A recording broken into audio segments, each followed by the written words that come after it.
Hello नमस्कार विद्यार्थी जी, कैसे हो आप सब। उम्मीद करते हैं आप लोग बहुत ही बढ़िया होंगे। चलिए, आप सभी का स्वागत है अपने इस YouTube channel SPT online classes में। तो जैसा कि आप लोग को बताया गया था कि आज से ऑनलाइन क्लासेस आप लोग का स्टार्ट हो चुका है। आज हम पढ़ने वाले हैं बायोलॉजी, जिसमें पहला चैप्टर पढ़ेंगे जैव प्रक्रम के बारे में। तो देखिए, जैव प्रक्रम यानी पहला चैप्टर हमारा है बायोलॉजी का। बायोलॉजी में जितने भी टॉपिक है सबके बारे में बतलाएंगे। देखिए, सबसे पहले हम गणेश जी के नाम से शुरुआत करते हैं। चलिए, तो देखिए, सबसे आज हम पढ़ेंगे साइंस के बारे में। तो साइंस है क्या, साइंस है क्या, चलिए उसके बारे में हम देखते हैं कि साइंस है क्या। तो देखिए, साइंस को जो है ना, हम तीन वर्गों में बांट करके पढ़ते हैं। साइंस को हम तीन वर्गों में बांट करके पढ़ते हैं। देखिए, पहला हम पढ़ते हैं भौतिकी। क्या पढ़ते हैं? भौतिकी। उसके बाद जो है हमारा है रसायन शास्त्र आता है, रसायन शास्त्र। उसके बाद हमारा आता है जीव विज्ञान। क्या आता है? जीव विज्ञान। जीव विज्ञान आता है। चलिए देखिए, थोड़ा ब्रश बदल लेते हैं तो अच्छा रहेगा। चलिए देखिए, तो साइंस को हम तीन भाग में बांटकर पढ़ते हैं। पहला हमारा भौतिकी होता है, दूसरा हमारा रसायन शास्त्र है, और तीसरा हमारा जीव विज्ञान है। क्या है? जीव विज्ञान। तो देखिए साथियों, यानी कुल साइंस में जो है ना, तो साइंस का कुल जो है आप लोग को 100 नंबर का एग्जाम होता है, जिसमें से बोर्ड एग्जाम में जो है 80 नंबर का क्वेश्चन आप लोग को पूछा जाता है। और प्रैक्टिकल जो हमारा प्रैक्टिकल जो होता है वो 20 नंबर का होता है। कितना नंबर का होता है? 20 नंबर का होता है। यानी बोर्ड एग्जाम में कुल 80 नंबर का पूछा जाता है और प्रैक्टिकल हमारा 20 नंबर का, यानी कुल जो है साइंस से 100 नंबर का एग्जाम होता है। तो आप लोग का तैयारी जो होगा 80 नंबर का तैयारी होगा। कितना नंबर का? 80 नंबर का तैयारी होगा। 80 नंबर का तैयारी में देखिए, हम 80 नंबर में यानी जो है देखा जाए तो भौतिकी से जो है कितना नंबर का क्वेश्चन पूछा जाता है? तो भौतिकी से जो है 26 नंबर का कुल क्वेश्चन पूछा जाता है। रसायन शास्त्र से 27 नंबर का क्वेश्चन पूछा जाता है, और जीव विज्ञान से 27 नंबर का क्वेश्चन पूछा जाता है।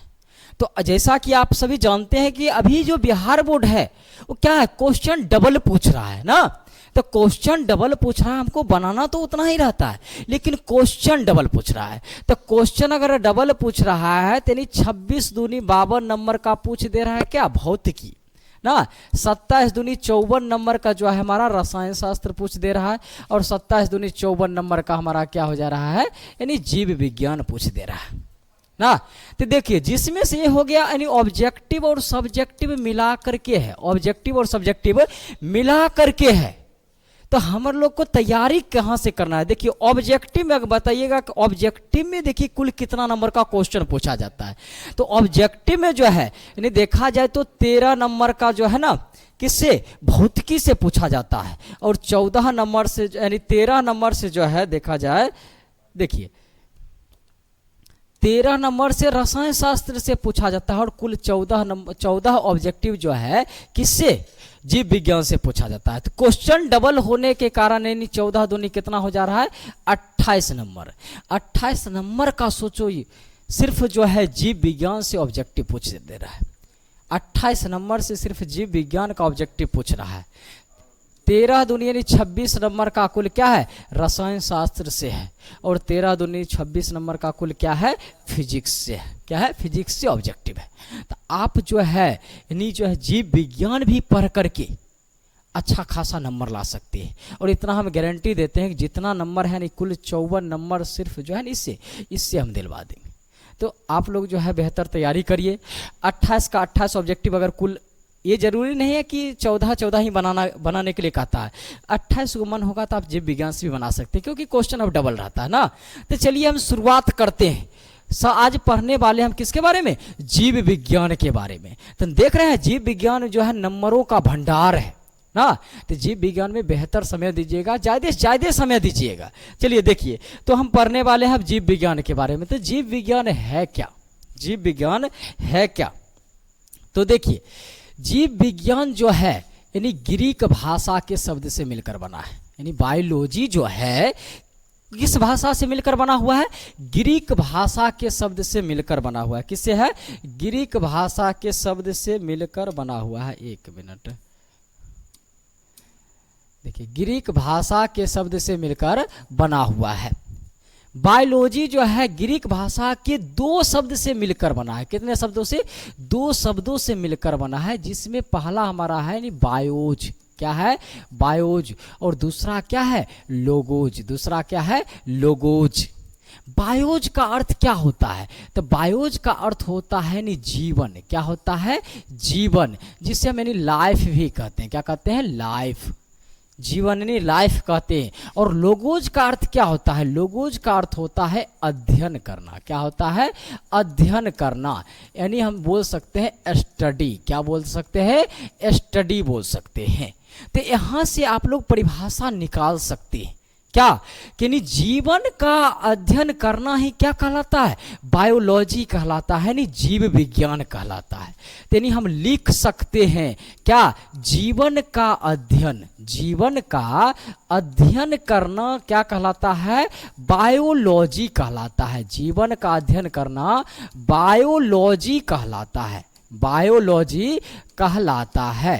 तो आप लोग हमारे साथ जो है ना कॉपी पर नोट करते चलिएगा तो ज़्यादा समझ में आएगा। यानी हम इंग्लिश में इसको क्या बोलेंगे? तो इंग्लिश में भी बोल सकते हैं क्या? The study of life. The study of life is called biology. Life is called biology. क्या याद हो गया यहाँ तक? इंग्लिश में क्या बोलेंगे? The study of life is called biology.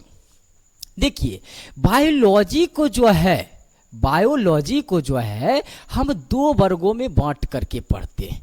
यानी बायोलॉजी को जो है हम 2 वर्गों में बांट करके पढ़ते हैं। बायोलॉजी में देखिए, सबसे पहले हम किसके बारे में पढ़ते हैं वो चीज़ पता करते हैं ना। तो देखिए, बायोलॉजी में हम जो है ना जीवन के बारे में पढ़ते हैं। और जीवन किस किस चीज़ में है? तो याद रखिएगा, जीवन जो है मात्र 2 चीज़ में है। जीवन किस किस चीज़ में है? तो जीवन 2 चीज़ में है। एगो जंतु में है और दूसरा किस पे है? पेड़ पौधा में, यानी पौधा में है। एक जंतु में है, दूसरा किस में है? पौधा में है। यानी जब जीवन को हमारे 2 वर्गों में बांटे हैं तो उसी प्रकार से हमारा बायोलॉजी भी क्या है? 2 प्रकार का होता है। बायोलॉजी पहला जो होता है क्या कहलाता है? यानी जिसको हम जूलॉजी बोलते हैं। क्या बोलते हैं? जूलॉजी, जिसे हम हिंदी में कहते हैं जंतु विज्ञान। क्या कहते हैं? जंतु विज्ञान हिंदी में कहते हैं। और दूसरा हमारा क्या होता है? बॉटनी होता है। दूसरा हमारा क्या है? बॉटनी है, जिसे हम वनस्पति विज्ञान कहते हैं। क्या कहते हैं? वनस्पति विज्ञान कहते हैं। तो देखिए, जंतु विज्ञान में हम किसके बारे में पढ़ते हैं? तो ऑब्जेक्ट आप बतला सकते हैं कि जंतु विज्ञान में तो हम जंतु के बारे में ही पढ़ेंगे। जंतु विज्ञान के बारे में ही पढ़ेंगे, यानी जंतुओं का अध्ययन करते हैं किसमें? तो जूलॉजी में। जंतुओं का अध्ययन किसमें करते हैं? जूलॉजी में करते हैं। और पेड़ पौधा का अध्ययन किसमें करते हैं? तो पेड़ पौधा का जो अध्ययन करते हैं बॉटनी में करते हैं। किसमें करते हैं? बॉटनी में करते हैं। क्या यहाँ तक आप लोग को समझ में आ गया? तो चलिए देखिए, अब उसके बाद एक चीज और है। क्या? यानी father of biology. Father of biology किन्हें कहा जाता है? यानी हम बोल सकते हैं कि बायोलॉजी के जनक कहो चाहे बायोलॉजी का पिता कहो। बायोलॉजी के पिता किनको कहा जाता है? यानी अरस्तु को कहा जाता है। किनको कहा जाता है? अरस्तु साहब को कहा जाता है। बायोलॉजी के पिता अरस्तु जी को कहा जाता है। तो उसी प्रकार जो है बताइएगा, father of zoology. Father of zoology किनको कहा जाता है? तो फादर ऑफ जूलॉजी भी किनको कहा जाता है? अरस्तु जी को ही कहा जाता है। यानी फादर ऑफ जूलॉजी, यानी क्या बोल सकते हैं? जंतु विज्ञान के पिता किन्हें कहा जाता है? तो अरस्तु जी को कहा जाता है। उसके बाद हमारा क्या है? यानी father of botany. Father of botany यानी वनस्पति विज्ञान का पिता किन्हें कहा जाता है? तो वनस्पति विज्ञान का पिता किन्हें कहा जाता है? थियोफ्रेस्टस को कहा जाता है। किनको कहा जाता है? थियोफ्रेस्टस को कहा जाता है। क्या यहाँ तक समझ में आ गई है बात? तो चलिए जल्दी से वीडियो को आप लोग लाइक करते रहिए ना, और भी ज़्यादा मजा आएगा। अभी चैप्टर तो शुरुआत हुआ है, क्या यहाँ तक दिमाग में छप गया है? चलिए हम आपसे पूछते हैं, तो बताइए, तो बायोलॉजी शब्द कितने शब्दों से मिलकर बना है? तो 2 शब्दों से मिलकर बना है। कौन कौन? यानी बायोज और लोगोज। बायोज का अर्थ क्या होता है सर? तो बायोज का अर्थ होता है यानी जीवन, जिसे हम लाइफ बोलते हैं ना। लोगोज का अर्थ क्या होता है? यानी स्टडी होता है, जिसे बोलते हैं अध्ययन करना बोलते हैं। यानी हम बोल सकते हैं the study of life is called biology, यानी जीवन का अध्ययन करना ही क्या कहलाता है? जीव विज्ञान यानी बायोलॉजी कहलाता है। चलिए बताइएगा, बायोलॉजी का पिता किन्हें कहा जाता है? तो अरस्तु को कहा जाता है ना। बायोलॉजी यानी जूलॉजी के पिता किनको कहा जाता है? तो अरस्तु को कहा जाता है। बॉटनी के पिता किन्हें कहा जाता है? थियोफ्रेस्टस को कहा जाता है। यहां तक याद हो गया है। चलिए अब हम अगला चीज शुरुआत करते हैं ना। तो देखिए अब जो है हम पढ़ेंगे यानी सजीव और निर्जीव के बारे में। किसके बारे में? सजीव और निर्जीव के बारे में पढ़ेंगे। पहले इतना चीज जान लेते हैं, फिर उसके बाद बहुत अच्छे तरीके से समझेंगे ना, और समझ भी बढ़िया से आएगा। तो अभी तक आप लोग पढ़ चुके हैं कि सजीव किसे कहते हैं, तो बोलिएगा क्या? यानी जो सांस लेते हैं ना, जो सांस लेते हैं, यानी जो शोषण करते हैं, जो शोषण करते हैं उन्हें हम सजीव कहते हैं, और जो शोषण नहीं करते हैं उन्हें हम क्या कहते हैं?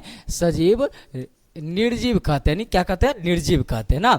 जो शोषण करते हैं सजीव कहते हैं, जो शोषण नहीं करते उसे क्या कहते हैं? निर्जीव कहते हैं। यानी जो प्रजनन करते हैं उन्हें सजीव कहते हैं, और जो प्रजनन नहीं करते हैं उन्हें क्या कहते हैं? निर्जीव कहते हैं। ये सब चीज़ तो पता है। यानी जो चल फिर सकता है, जो चल फिर सकता है ना, उसे हम सजीव कहते हैं, और जो चल फिर नहीं सकता है, चल फिर नहीं सकता है, उसे हम क्या कहेंगे? निर्जीव कहेंगे। क्या कहेंगे? निर्जीव कहेंगे ना। तो चलिए हम इसके बारे में और अच्छे से अध्ययन करते हैं। तो देखिए अब जो है पहले देखिए चैप्टर के लिए जो है ना हम लोग बायोलॉजी में क्या पढ़ने वाले उसके बारे में थोड़ा जान लेते हैं ना। तो देखिए एनसीईआरटी बेस हम लोग पढ़ने वाले हैं, यानी जो बिहार बोर्ड के द्वारा पूछा जाता है। तो देखिए जिसमें हम बायोलॉजी में जो है ना कुल देखा जाए तो कितना चैप्टर पढ़ेंगे, तो बायोलॉजी में जो हम लोग हैं 8 चैप्टर पढ़ने वाले हैं, जिसमें हमारा पहला चैप्टर जो है ना पोषण है। क्या है? पोषण है। जो अदर कंपनी पब्लिकेशन का जो बुक है उससे हम लोग पढ़ेंगे तो ज़्यादा बेहतर होगा ना। दूसरा हमारा है क्या? शोषण है। और तीसरा हमारा चैप्टर जो है परिवहन है। क्या है? परिवहन है। और चौथा हम लोग पढ़ेंगे उत्सर्जन के बारे में। किसके बारे में? उत्सर्जन के बारे में। और पांचवा हमारा चैप्टर जो है नियंत्रण और समन्वय है। उसके बाद हम जनन के बारे में पढ़ेंगे, और उसके बाद हम आनुवंशिकता और जैव विकास के बारे में पढ़ेंगे। और हमारा जो लास्ट चैप्टर होगा यानी हमारा पर्यावरण है। क्या है? हमारा पर्यावरण 8वां चैप्टर है। तो हम कुल मिलाकर देखा जाए तो बायोलॉजी में 8 चैप्टर पढ़ने वाले हैं। बायोलॉजी में 8 चैप्टर पढ़ने वाले हैं। तो चलिए हम सबसे पहले देखिए, तो ये पोषण, शोषण, परिवहन, उत्सर्जन जो है 4 चैप्टर मिला करके जो है ना एनसीईआरटी में जिसका एक नाम दे दिया गया, जिस चैप्टर का नाम है जैव प्रक्रम। क्या है? जैव प्रक्रम है। तो हम पहला चैप्टर यानी जैव प्रक्रम के बारे में ही पढ़ेंगे, जिसमें हम लोग का क्या चैप्टर आता है? 4 चैप्टर आता है, जिसमें पोषण है, शोषण है, परिवहन है और उत्सर्जन है। चलिए तो अब चैप्टर की शुरुआत करें ना। तो देखिए जैव प्रक्रम यानी लाइफ प्रोसेस, लाइफ प्रोसेस। चलिए सबसे पहले हम सजीव के बारे में थोड़ा जानकारी लेते हैं। जैसे अभी जानकारी दिए थे तो आप लोग जल्दी से बताइएगा। देखिए वे सजीव किसे कहते हैं? तो वे वस्तुएं जिनमें जीवन होता है, जिनमें जीवन होता है उन्हें सजीव कहते हैं। यानी वे सारी वस्तुएं जिनमें जीवन होता है उन्हें क्या कहते हैं? सजीव कहते हैं। देखिए सजीवों की विशेषताएं क्या है, कभी बतलाए थे आप लोगों को। सजीव क्या करते हैं? सांस लेते हैं। सजीव भोजन करते हैं। सजीव चल फिर सकते हैं या प्रतिक्रिया देते हैं, यानी कोई भी काम कर सकते हैं। सजीव प्रजनन करते हैं, यानी प्रजनन मतलब आप लोग समझ रहे होंगे, यानी बच्चे पैदा करते हैं ना। अंत में जो है ना सजीव की मृत्यु भी होती है। सजीव के अंतर्गत क्या क्या आता है सर जी बताइए? तो सजीव के अंतर्गत जो आता है मनुष्य है, गाय है, कुत्ता है, पेड़ पौधा है, पक्षी है और मछली है। ये सभी प्राणी क्या है? सजीव हैं। चलिए सजीव के बारे में जानकारी मिल गया तो आप लोग नोट करते चलिएगा, नहीं तो स्क्रीनशॉट लेकर रखते चलिएगा ना। चलिए वीडियो को तरह लाइक करते चलिए, बेहतर रहेगा। चलिए अब देखिए निर्जीव के बारे में। नॉन लिविंग थिंग्स ना, निर्जीव के बारे में। तो देखिए निर्जीव के यानी वे वस्तुएं जिनमें जीवन नहीं होता है उन्हें निर्जीव कहते हैं। यानी वे वस्तुएं जिनमें जीवन नहीं होता है उन्हें निर्जीव कहते हैं। निर्जीवों की विशेषताएं क्या है? तो देखिए निर्जीव जो है सांस नहीं लेते, निर्जीव सांस नहीं लेते हैं, निर्जीव भोजन नहीं करते हैं, निर्जीव भोजन नहीं करते हैं, निर्जीव स्वयं नहीं बढ़ते हैं। निर्जीव जो है स्वयं नहीं बढ़ते, नहीं उसको धक्का लगाना पड़ता है तब बढ़ता है। जैसे आप मोटरसाइकिल को चलाते हैं, क्या मोटरसाइकिल स्वयं बढ़ता है? नहीं, उसको धक्का लगाते या प्रेशर लगाते हैं तब जाकर बढ़ता है। तो मोटरसाइकिल अरे क्या है? निर्जीव है। निर्जीव जो है प्रजनन नहीं करते हैं, निर्जीव अपने आप चल फिर नहीं सकते हैं, उसको चलाया जाता है। इनमें जीवन नहीं होता है, निर्जीव में जीवन उवन नहीं होता है। जैसे मान लीजिए पत्थर है, पत्थर में जीवन होता है, पत्थर को हम फेंक सकते हैं तो नहीं उस पर बल लगाएंगे तब ना एक जगह से दूसरी जगह जाएगा, यानी उसमें जान है नहीं है, नहीं वो निर्जीव है। कुर्सी, कुर्सी क्या है? निर्जीव है। मेज, किताब, पेंसिल, मोबाइल, ये सभी क्या है? निर्जीव है। चलिए देखिए अब हमारा अगला टॉपिक आता है चैप्टर से। अब हमारा चैप्टर स्टार्ट होता है ना। चैप्टर हमारा क्या है? पहला जैव प्रक्रम है। क्या है? जैव प्रक्रम है। चलिए तो जैव प्रक्रम कहते किसको है? तो देखिए जैव प्रक्रम किन्हें कहते हैं? वे सभी क्रियाएं जिनके द्वारा जीवों का अनुरक्षण होता है। अनुरक्षण का मतलब समझते हैं, जिसे हम बोलते हैं मेंटेनेंस बोलते हैं। क्या बोलते हैं? मेंटेनेंस बोलते हैं। यानी शरीर के अंदर जो है, जैसे हमारा शरीर किस प्रकार चल रहा है, शरीर का मेंटेनेंस कैसे कर रहे हैं, किस प्रकार। मान लीजिए अगर 5 दिन आप भोजन नहीं करते तो क्या शरीर का कैसा हाल रहेगा? 10 दिन आप भूखे रह जाइएगा पानी बिना तो फिर कैसा रहेगा? तो यही चीज़ है, शरीर का मेंटेनेंस भी बहुत ज़्यादा जरूरी होता है, जिसके तहत हम पोषण लेते हैं, शोषण करते हैं, उत्सर्जन करते हैं, परिवहन करते हैं। तो इसके हमारे शरीर के अंदर होते रहता है, जिससे हमारा शरीर का क्या होता है? मेंटेनेंस होता है। इसके लिए हमको क्या जरूरत होता है? कार्बोहाइड्रेट, प्रोटीन, वसा सब कुछ लेते हैं, जिससे हमारा शरीर का मेंटेनेंस होते रहता है ना। तो ये सभी क्रियाएं जिनके द्वारा क्या होता है? जीवों का अनुरक्षण होता है, उन्हें जैव प्रक्रम कहते हैं। नहीं, जैव प्रक्रम कहते हैं। याद हो गया? वे सभी क्रियाएं जिनके द्वारा जीवों का अनुरक्षण होता है उन्हें जैव प्रक्रम कहते हैं। जैसे देखिए किसके द्वारा होता है? यानी मेंटेनेंस का काम शरीर में पोषण के तहत। यानी हम लोग खाना खाएंगे तभी ना जिंदा रह पाएंगे, या हमारा शरीर कोई काम कर पाएगा। आप भर दिन खाना नहीं खाइए, उसके बाद आपको बोला जाएगा 50 केजी का बोरा उठाने के लिए, क्या उठा पाइएगा? नहीं, क्योंकि आपके शरीर का मेंटेनेंस उतना नहीं हो पाया है। तो इसके लिए पोषण जरूरी होता है। फिर पोषण को तोड़ने के लिए शोषण जरूरी होता है। फिर उस शोषण जो टूट गया है उसको, जो उसमें अवांछित पदार्थ है, अपशिष्ट पदार्थ है, उसको बाहर निकालने के लिए उत्सर्जन की जरूरत होता है। फिर परिवहन हो गया। तो ये सब क्या है? जैव प्रक्रम है। देखिए अब हम सबसे पहले जो है पोषक तत्व के बारे में पढ़ते हैं। शरीर का जो हमारा मेंटेनेंस करके रखता है, कौन कौन सा पोषक तत्व रखता है, तो पोषक तत्व के बारे में पढ़ते हैं। देखिए पोषक तत्व यानी भोजन में पाए जाने वाले वे आवश्यक तत्व जो शरीर को ऊर्जा, वृद्धि, विकास और रोगों से सुरक्षा प्रदान करते हैं, उन्हें पोषक तत्व कहते हैं। यानी भोजन में पाए जाने वाले वे भी जितने भी आवश्यक पदार्थ है जो हमारे शरीर को ऊर्जा देता है, शरीर का वृद्धि करता है, शरीर को विकास करता है और रोगों से सुरक्षा प्रदान करता है, उन्हें हम क्या कहते हैं? पोषक तत्व कहते हैं। जैसे में क्या हो गया? कार्बोहाइड्रेट। कार्बोहाइड्रेट हमारे शरीर को क्या करता है? ऊर्जा देता है। कार्बोहाइड्रेट हमारे शरीर को ऊर्जा देता है। प्रोटीन हमारे शरीर को क्या ऊर्जा यानी देता है, मजबूती देता है। वसा हो गया है, फिर उसके बाद विटामिन हो गया, खनिज लवण हो गया, ये सभी क्या है? पोषक तत्व है। ये सभी क्या है? पोषक तत्व है। चलिए यहां तक आप लोग का क्लियर हो गया। चलिए जल्दी से वीडियो को लाइक करते चलिए। अगर वीडियो अच्छा लग रहा है तो जल्दी से अपने दोस्तों में शेयर कर दीजिएगा, ठीक है। चलिए एक टॉपिक और पढ़ते हैं ना। देखिए चलिए अब हमारा टॉपिक क्या है? पोषण है। क्या है? पोषण। अब हम पढ़ेंगे पोषण के बारे में। किसके बारे में? पोषण के बारे में पढ़ेंगे। तो पोषण क्या है? देखिए वह विधि जिसमें जीव पोषक तत्वों को ग्रहण करके उनका उपयोग करते हैं, पोषण कहलाता है। क्या कहलाता है? पोषण। यानी पोषण जो है वैसा विधि है जिसमें कोई भी जीव जो है पोषक तत्व को ग्रहण करके उसका उपयोग करते हैं, उन्हें क्या कहते हैं? पोषण कहते हैं। यानी पोषण वह विधि है जिसके द्वारा कोई भी जीव पोषक तत्व को ग्रहण करके उसका उपयोग करते हैं, उन्हें पोषण कहते हैं। चलिए देखिए, पोषण कहते हैं, जीवों में पोषण मुख्यतः दो विधियों द्वारा होता है। जीवों में पोषण जो होता है कितने विधि द्वारा होता है? दो प्रकार से होता है। पहला होता है स्वपोषण, जिसे हम ऑटोट्रॉफिक न्यूट्रिशन कहते हैं। क्या कहते हैं? ऑटोट्रॉफिक न्यूट्रिशन कहते हैं। और दूसरा हमारा होता है परपोषण होता है। क्या होता है? परपोषण होता है, जिसे हम हेटेरोट्रॉफिक न्यूट्रिशन कहते हैं। क्या कहते हैं? हेटेरोट्रॉफिक न्यूट्रिशन कहते हैं। तो पोषण कितने प्रकार के होते हैं? चलिए हमारे साथ बोलते चलिए। तो पोषण जो होता है दो प्रकार का होता है। कौन कौन? यानी स्वपोषण और परपोषण, स्वपोषण और परपोषण। क्या तो वीडियो बहुत ज्यादा लंबा हो गया होगा, तो इसीलिए आज हम यहीं पर क्लास समाप्त करते हैं। फिर मिलेंगे नेक्स्ट वीडियो में। तो नेक्स्ट वीडियो का इंतजार आप लोग करते रहिएगा, बहुत जल्द यानी कल ही मिल जाएगा ना। तो आप लोग जल्दी से इस वीडियो को लाइक कर दीजिएगा, अगर बेहतर समझ में आया होगा तो लाइक कर दीजिएगा, और इस चैनल को जल्दी से सब्सक्राइब करके बेल आइकन को दबा लीजिएगा, और उसमें ऑल नोटिफिकेशन ऑन कर दीजिएगा, ताकि जब भी हम क्लास स्टार्ट करेंगे सबसे पहले आप तक नोटिफिकेशन पहुंच जाएगा। आप लोग जल्दी कोई भी काम छोड़ करके पढ़ाई पर ध्यान दीजिएगा ना। तो चलिए मिलते हैं नेक्स्ट वीडियो में, तब तक के लिए धन्यवाद।